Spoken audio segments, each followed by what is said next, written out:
So I ride pretty much exclusively lightweight carbon road bikes. In fact, I go to pretty extreme lengths to kind of drop as much weight as possible. Hollow link chains, monoblock cassettes, and skeletonized disc rotors. But last week, I rode around the island of Sicily on the heaviest setup I have ever used. It was this relatively premium gravel bike, but even so, fully loaded up. It's more than 3 times the weight of my daily driver here behind me. Now, it was my first time cycle touring, and I definitely got a few bits wrong. I came very close to bonking out at the end there. Yeah, bit of a wake-up call. So join me as I swan round Sicily, dropping watts and taking shots of espresso, because I'm nearly 37 and that life is a distant memory. My name, as always, is Luke, and welcome back to Trace Vallo. So first things first, this is the route that we ended up doing. It was just me and a friend, Alex.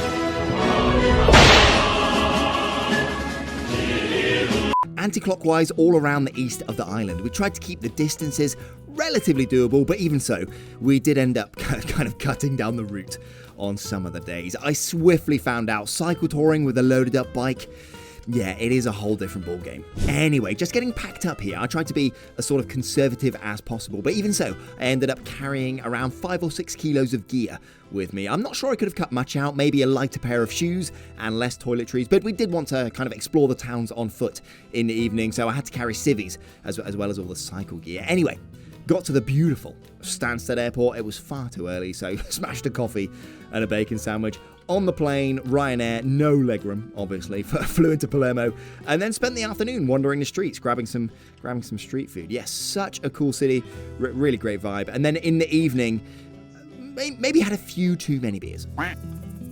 So that extra beer last night may have been a mistake. I guess we'll see. Right, let's crack on.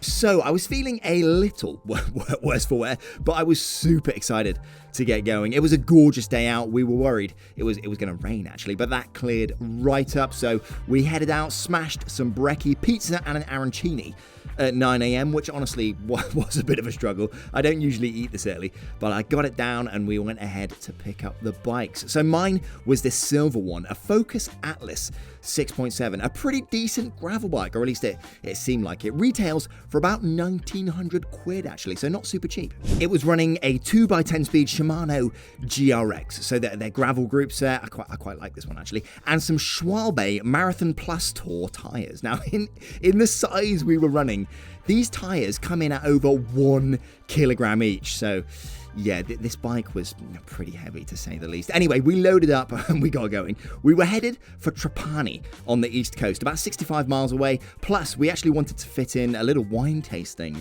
along the way. Pretty bougie, I know, but it sounded cool. Plus, we could get some lunch there, which would have been good. Now, on paper, this plan didn't sound too ambitious, actually, but reality is a very different story on the flats out of Palermo. It was all good, actually. The traffic was okay, and we kept some good pace. But that did not last. The first climb was, yeah, pretty big actually. Around 2.5 kilometers long, although pretty much straight after there was another big climb. And it averaged about 7%. But according to Strava, it did hit 12.5% in places. On a lightweight road bike, yeah, it wouldn't have been too much of a problem. It's a different story when your setup is over 20 kilos. I didn't weigh it, but I did some ballpark calculations. When I got back, I reckon close to 26 kilograms. Fully loaded up with water bottles and everything. So yeah, this was a chunky setup. But anyway, my legs were fresh and the scenery was pretty spectacular. So just got my head down and cracked on.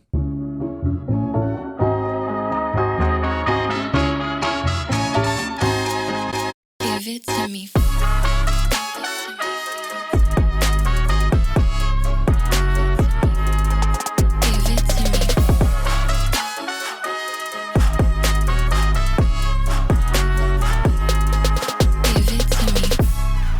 Okay, pretty sure that's the top.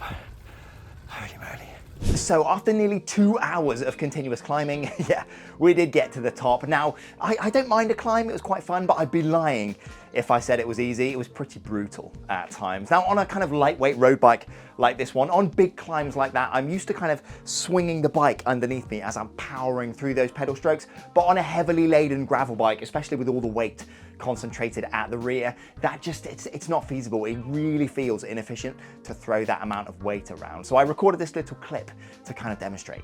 So think about these bikes, right? Because they're so back heavy, when you're upright, it's fine. The minute they lean, it's absolutely ridiculous. So it's a whole new kind of style of balancing on the bike. It's not so bad as you're weaving round corners. When you lean it too far, gravity just pulls it back down to earth. Not a particularly well-balanced bike, that's for sure.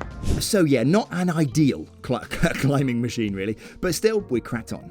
I used to play a game called The Witcher 3. Amazing game, and there was a DLC. Was it Blood and Wine? And it was set in this like region. I think it was meant to be reminiscent of the south of France, but it really reminds me of riding around here, just like beautiful rolling hills, kind of abandoned farmhouses. So yeah, really beautiful landscape, but let's get back to it. Right then, quick little plug for my camera gear that I took on this trip actually. So it was just me and Alex, and it was a cycle holiday first and foremost really. So I didn't necessarily want to take my big sort of main mirrorless camera with me. One, it's quite heavy, and two, if I wanted to get any footage, I'd need to stop, get off the bike, get the camera gear out of my bag, and then get some shots. So a little bit of a pain. I did get some footage on my phone, but you'll see loads of the nice B-roll that I took on the bike was taken using my X5 360 camera from Insta360. I kept it like this with the kind of selfie stick attached, just sat in my back pocket pretty much the whole time. You can see that in these clips here actually. It basically meant that without stopping, I could pull this out, extend the pole, and get some really nice footage of me cycling around. It just made things so convenient to get some really lovely looking ride footage. It's just become an absolutely key bit of equipment for me around here. The variety of shots you can get, the quality of the footage, and just the huge number of ways that you can frame that footage in the edit as well. This thing is just, yeah, it's so useful. I also took this thing with me on a last-minute ski trip to Bulgaria that I had last month, and just look at this footage. Just looks so crispy. I mean, I'm not a particularly good snowboarder, and in fact, I'm actually falling over in this clip here, but this thing makes me look so sick. I'm not going particularly fast, but kind of looks like it with this thing actually. So yeah, if you want to check out this camera and other Insta360 stuff, I'll stick a link down in the description for you. But yeah, thanks for sticking with, and let's get back to it. Now, the route. So when planning this whole thing, I knew we were going to have gravel bikes, which is kind of a necessity in Sicily really. The roads will go from a lovely tarmac to massive potholes and sometimes just a gravel track with little to no warning. Plus, on the first day, I naively chose the gravel routing option when planning this route on Strava. This was fine for the most part, to be honest with you, and the views were absolutely bonkers. But yeah, we did end up on some pretty crummy, rutted farm tracks, and like it was okay, but the bikes were just so heavy and unwieldy, it slowed us down massively. Plus, on some of the, well, part of the route, we got chased down the road by these huge shepherd dogs, which wasn't particularly fun. Holy moly, those shepherd dogs don't mess about. We just got kind of accosted by about 12. I don't really know the best practice. We were told at the bike shop when we hired these that you're supposed to get off and walk, but I don't fancy being mobbed by 12 large dogs on the side of the road. So I just kind of kept my head down and kept pedaling, and it was okay, but wow, scary stuff. 2 hours later. We missed the wine tasting. Definitely a blessing in disguise though, to be honest. So we grabbed some lunch around the corner, took a minute to recover, and yeah, pretty much got straight back on the road. We were halfway, had another 30 odd miles to go, and it was already sort of 3 p.m. We were well behind schedule. Yeah, this first day was definitely a bit of a learning curve. We didn't really hang about, but our average speed for the day only ended up being 9.9 miles an hour. We severely underestimated just how much the extra weight would hold us back, especially on the climbs and on the less than ideal rutted tracks. Strava listed the route as moderate, and we thought like 65 miles can't be that bad, but yeah, it was a tough one. We pulled into Trapani around sunset. Overall, a much bigger day than we expected. So yeah, just got dinner and crashed out. All right, so feeling relatively fresh. I think I didn't get much sleep after a massive ride. I rarely do. I think I got about 5 or 6 hours. But yeah, beautiful day today. So this is what we're looking at maybe doing. We had a massive climb yesterday. I think we started with 2.5 Ks worth of climbing straight for breakfast, basically. So we're gonna have some brekkie, see how we feel. We can just cut this climb out and shoot down the coast, but there's a lovely little town up there with a really nice bakery, apparently. And yeah, you've got to kind of weave your way up the mountain. We'll have brekkie and then we'll assess. So yeah, wish me luck. So we got some breakfast and yeah, just decided to go for it. Again, the climb was pretty brutal. About 7% average, pretty much straight out the door, and it was over 7 or 8 kilometers, so a pretty long stretch as far as climbs go as well. The key today was going to be nutrition, and yeah, I didn't get it right. I got away with it yesterday. My legs were kind of fresh, my muscle glycogen stores were fully stocked, but today was different. I don't think I'd really been eating enough as I was going along. The route was technically much easier, one big climb and then just flat as we kind of followed the coast round, but it felt very different towards the end of the day, and yeah, more on that later. So we made some decent progress. Palermo is way over the other side of that mountain, but yeah, we've come about 7k. We've still got a long way to go. At the top of the climb, the town Iris was gorgeous. Beautiful cobbled streets, lovely little cafes and shops. We found that bakery, got a few little sweet treats, which was nice. And yeah, I tried my best to scoff down some pizza as well. I hadn't had a massive breakfast, so figured I was gonna need it. But as the trip wore on, yeah, I came to realize this is where my friend Alex does hold a bit of an edge. Now, on days like this, it's key to just get some calories down your neck. Now, Alex was, pretty good at this actually. He can eat pretty quickly and he's, ready to get going. This is where I struggled. I mean, I eat quite slowly at the best of times, and when I've been working hard and I get off the bike to stop, I don't really feel like eating big portions. Just makes me feel a bit queasy, if I'm honest with you. Yesterday, I got away with it, but today, my muscle glycogen was really depleted. I had to refuel, and I didn't. Luckily, the next part was all downhill. Incredible views as we cycled back down into Trapani. And again, the weight of the bike, I did really feel it. Cornering was okay, actually. It felt solid and quite planted, to be honest. But shaving off speed was quite sort of unnerving at times. I'm used to hooning it into corners and braking last minute, but with so much extra weight, yeah, you really had to brake early. It was quite dicey at times, and even with some quite chunky disc rotors, I did feel the brakes fade more than once, actually. It was incredibly fun, though. Views were to die for, and it did give me a chance to recover from the morning's climb. Anyway, at the bottom, we shot into Trapani, and hopefully this comes across, but although Sicilian drivers can be kind of a little unpredictable, they're actually really accommodating to cyclists. As long as you make your intentions clear, they give you loads of room and just let you get on with it. They would often beep, but not necessarily to tell you to sort of get out the way, but more just to let you know they're going to overtake. Yeah, sort of a courtesy thing. Yeah, I was honestly a little surprised. I expected more friction, but yeah, didn't have any issues with drivers the whole trip, which was cool. But anyway, Trapani, awesome little town. But the reason we're here, cannolis. So, this place, famous for cannolis, was technically shut, but this god of a man got us some fresh, off the press cannolis and an espresso. Bueno. Grazie.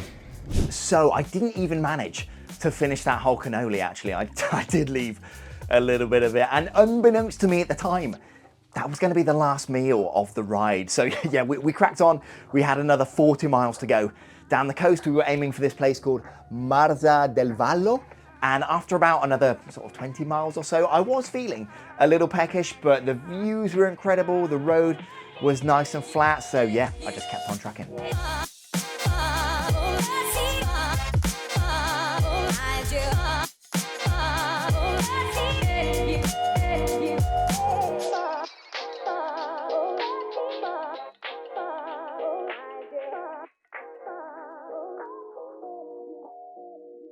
So at this point in the ride, I felt okay. It was about 4 p.m. and route was lovely. views were amazing. We had about 6 miles left to go, but in the back of my mind, I knew I had nothing left in the tank. I mean, it was the middle of nowhere, nothing was open, and a couple of miles later, I came very, very close to bonking out entirely. I just about made it to the accommodation, but in hindsight, fueling an entire day's cycle on a couple of cannolis and an espresso sounds very Italian, but it was, yeah, not a good idea. Well, I came very close to bonking out at the end there with just low blood sugar. I could feel myself crashing. Yeah, a bit of a wake-up call, honestly, for the last sort of 10 miles of that ride, because it was not super pleasant towards the end, honestly. Started feeling a bit sick, and I was kind of waiting. But luckily, just got here in time, and now I'm trying to nosh back some of these biscuits that were left by the host. But yeah, that was touch and go at the end there. So tomorrow, I'm gonna take it easy. I think we have to. But yeah, we're here and we made it just. So yeah, we eventually went out for a massive dinner. I tried to force back as many calories as possible, but lesson definitely learned. Don't underestimate nutrition on these big multi-day rides. So for day 3, we massively cut down the route. Well, I say we, it was mainly driven by me after yesterday's shenanigans. I wanted something a little easier, so cut down the route from 65 miles to 45. We started out on the coast, but pretty soon we were in the Sicilian countryside. Great roads, fantastic views, average speed was well up, and the sun was shining. I was very, very happy.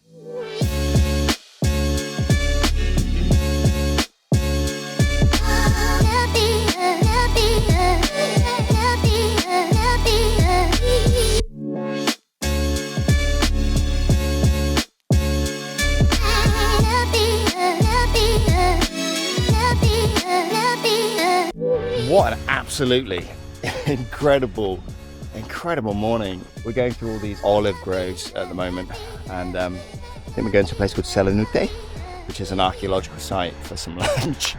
Yeah, absolutely bonkers day so far. Loving every second, it's wicked.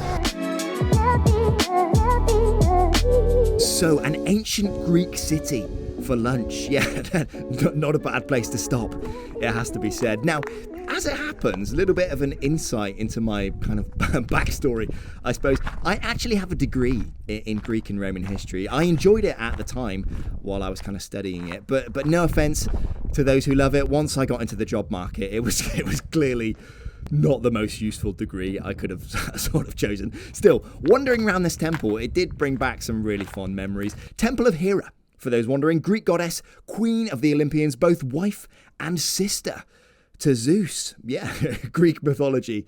You gotta love it. It's quite spicy in places. But yeah, really, really cool sight to wander around. Hello, doggy. Hello. This reminds me a lot of a game I used to play called the Talos Principle. I don't know if any of you out there have played it. Yeah, very, very similar vibes. Just like a kind of ruined archaeological site. I mean, I kind of like liminal spaces. And in a way, it kind of feels a bit like that. It's just me in this ruinous Greek temple. Pretty cool. So yeah, spent a few more minutes wandering around, and just FYI, Alex wasn't particularly bothered by this place, so he was just sort of grabbing a nap outside while I sort of faffed about. But yeah, anyway, pretty soon we were back out on the bikes. So first day on the bike was all about getting used to the additional weight and the balance of the thing. Day 2 was definitely lessons in nutrition, but day 3, it was a lot more chill, so I had time to focus on comfort and stuff around bike fit while I was riding. When you're riding long distances day after day, you notice tiny little things. I had some very minor discomfort on the inside of my right knee and ended up adjusting my cleat, maybe like a degree or 2 clockwise, nothing major, but problem solved. Same with the handlebars. I mean, for starters, the bar tape was dreadful, super thin and uncomfortable, but it's a rental, so I can give them a break. But the bars were also tilted up. Again, not by much, hopefully you can kind of see that in this clip, but it actually put quite a lot of pressure on a certain area of my palm, and my little finger was getting numb after a few hours actually. So tilted the bars back down. Yeah, again, problem solved. Anyway, on the route down to Sciacca here, we absolutely got the hammer down and picked up some really great pace. Again, incredible scenery, a lovely bike ride, but we did get chased by dogs again. Got some companions. This one nearly copped it. I think we're being followed. We're being followed by the K9 contingent. I think we lost them. We lost them, lads. Now, I wasn't too bothered by the dogs, actually. Even the big shepherd dogs, I figured steady pace, keep your head down. As long as you don't appear like you're a threat, they usually don't care. But Alex was a little bit more anxious. He'd been bitten by dogs in the past and had literally just recovered from a major cycling accident that kept him off the bike for over a year. So totally understandable. Dogs running around your wheels can easily send you flying. But it did kind of get me thinking, on a big bike tour like this, especially when it's just the two of you, communication and kind of mutual understanding are so important. We've been friends for ages and our fitness and confidence levels on the bike are pretty similar, but even then, you've kind of got to check in, not just with stuff like this, but sort of more generally. Is the distance feeling right? Is the pace okay? Should we stop for lunch, or do you want to kind of push through so we can relax and chill out in the evening? As the days progress, you won't necessarily have the same goals in mind. So when you're kind of knackered out working hard on the bike, it's important you understand where the other person's head is at. Now, I think we managed this really well over the whole trip, although maybe Alex will have a completely different perspective. But yeah, basically what I'm saying, don't underestimate the importance of this kind of softer side of things when it comes to making the trip as smooth and as enjoyable for both of you as possible. Really. But anyway, we got to Sciacca, lovely little coastal town, best gelato of the whole trip, no question. Saw a cat, got some snacks. Yeah, happy days. Not every place had a tumble dryer.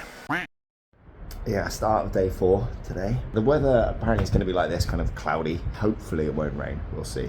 Yeah, just feeling achy today. Another big climb for breakfast, and yeah, we'll see how we get on.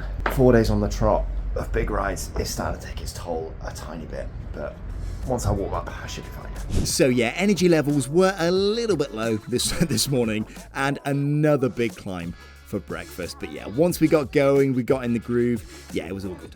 So on the way out of Sciacca, and there were these guys sat outside, clearly cycle trekking as well, a bit like us, but they had some nice canyon gravel bikes, and they had big frame bags and a saddle bag as well for their stuff.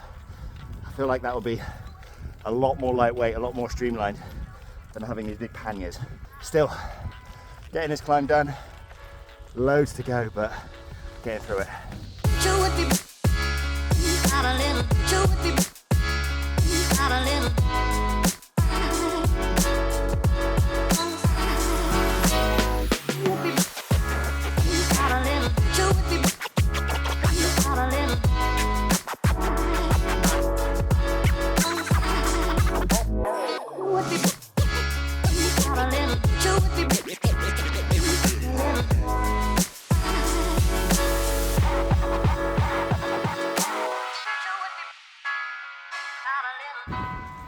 I've said a lot about kind of similarities to video games, but this place specifically, you've kind of got houses up on the cliffs there, kind of rising up. It reminds me of a Half-Life 2 tech demo called, was it Lost Coast? Half-Life 2 Lost Coast?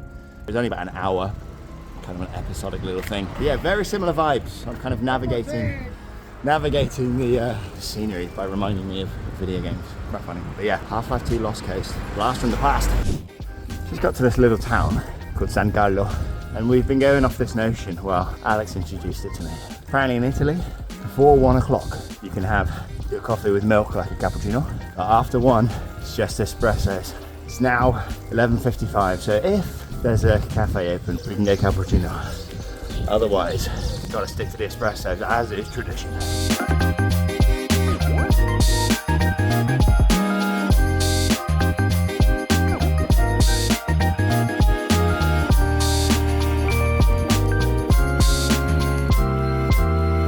Still the one I run to, the only I belong to.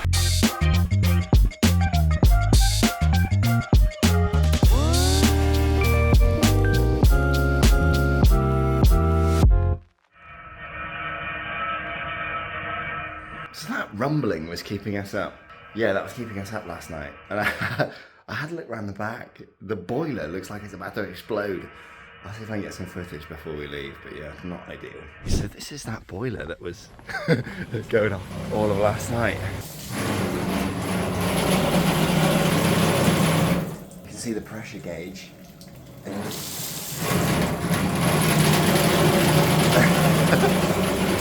Yeah, that's quite scary. It looks like it's going to explode. I guess it's the first time they've turned the heating on this year, maybe? I don't know, because there's like no one here. It's very, very early in the season. Anyway, interesting night that was. So yeah, interesting night with that boiler going off the whole time. We did tell the staff the night before, by the way, but yeah, they just let it run for the whole night. So yeah, anyway, another gorgeous day. So we got up and cracked on. One last leg back to Palermo. It was downhill most of the way, which is nice. The views were stunning as well. So yeah, absolutely incredible ride. Now, one last thing. Well, historically, I've sometimes faced some quite acute knee pain in my left knee, and it was usually triggered by quite intense rides over about 40, 50 miles. But this trip, zero knee pain. If I'm honest, it was actually quite a big source of anxiety for me going into this trip, because if that pain would have kicked off, riding any further just makes it worse, and then it aches so much the next day. The only thing that I found that will get me back to normal is to rest for a couple of days, and on a multi-day trip, it's not like you can do that. So if it had happened, I'd have probably just had to get the train back to Palermo, actually. But yeah, nothing, no pain at all. And considering the extra weight that I was carrying and the big climbs we tackled, that should have been really tough on my knees. But yeah, it was fine. I think 3 things have made a massive difference for me. Firstly, I was quite conservative with my saddle height on the bike, maybe half a centimetre less than I would normally run. But more importantly, I've been stretching after every ride. That was actually one of my New Year's resolutions. I've always had incredibly tight hamstrings. I've never been able to touch my toes, actually. And yeah, on top of the stretching, I've also been doing regular core strengthening exercises too, basically trying to stabilize everything to do with my pedal stroke. And yeah, I think all of this together has completely eliminated my knee pain. And it might sound a little bit silly, I suppose, but it's just been a massive confidence boost for me. Now I know that I'm capable of long, multi-day cycle trips, because before there'd always be that doubt in the back of my mind that maybe I'd book a nice trip and then knee pain would kick in a day or two into the trip and it'd be just completely ruined. So yeah, honestly, being able to do 5 days on the trot of big rides, such a relief, you have no idea. But anyway, yeah, back to the actual ride. So around 50 miles later, we'd gone from Corleone and we were back into Palermo. We shot down to Mondello Beach and I got myself a brioche congelato, which is an incredible invention. Ice cream in a brioche bun. Yeah, it was delicious. But yeah, that was it. Job done. 260 miles over 5 days. Not too bad. So yeah, fantastic trip. Learned a lot along the way. I will say though, that bike was just too heavy. The group set was really nice. It was Shimano GRX, the mechanical one. I've used it before, and yeah, I was impressed then, and I've been impressed on this trip. Shifting pretty much perfect. Braking was nice. Ergonomics are good, but yeah, if I did it again, I'd make some changes. I mean, I'd probably take my own gravel bike. It's carbon, so it's gonna be a lot lighter, and I don't think I'd want those pannier racks and pannier bags. They're just too heavy. I'd probably go for something a bit like this with kind of a saddle bag and frame bags. I'm pretty confident I'd fit all the stuff in, and it'd be a much lighter bike and just a bit more balanced as well, a bit nicer on the climbs, I think. But yeah, anyway, hope you enjoyed. Subscribe if you like this kind of stuff. Hit the like button if you enjoyed this thing that I've made for you. And yeah, I guess that's it. See you next time.